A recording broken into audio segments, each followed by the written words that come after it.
জীবনের করুণ বিভীষিকাময় একটি কথা আজকে আপনাদের সঙ্গে বলতে চাই। জানেন, এই ঘরটাতে আয়ারা মা থাকেন, ওনার জীবনে দুঃখ ছাড়া কিচ্ছু নাই।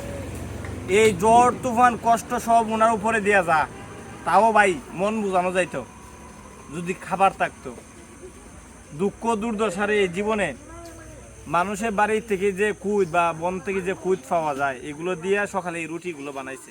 এটা সরা ফিরা কয় না, এইগুলো সকালে খাইছে, দুপুরে খাইছে, আবার রাত্রে খাবে। অথচ আপনাদের কত খাবার সেরাটন, আপনাদের কত খাবার এখানে সেখানে পড়ে যায়, জীবন থেকে কত কিছু পড়ে যায়।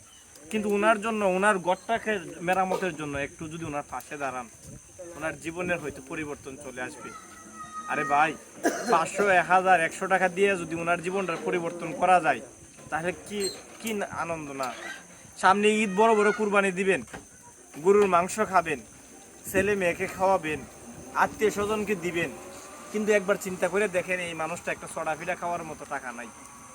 চিন্তা করে দেখেন, ওনার মুখে একটু মাংস পড়ার মতো কেউ নাই।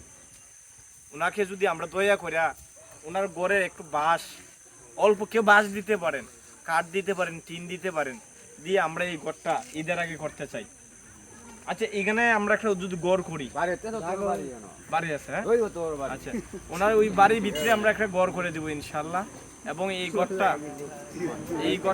উনি থাকবেন, তাই কি আপনি দোয়া করবেন তো? দোয়া করে দিবেন, হ্যাঁ। যারা দিব,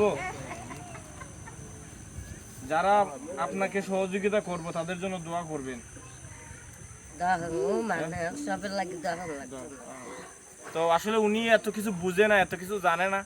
আপনাদের একটু ভালোবাসায় শুধু চাই। শুনেন, একটু একটু ভালোবাসার কারণে পৃথিবীর পরিবর্তন হয়ে যায়।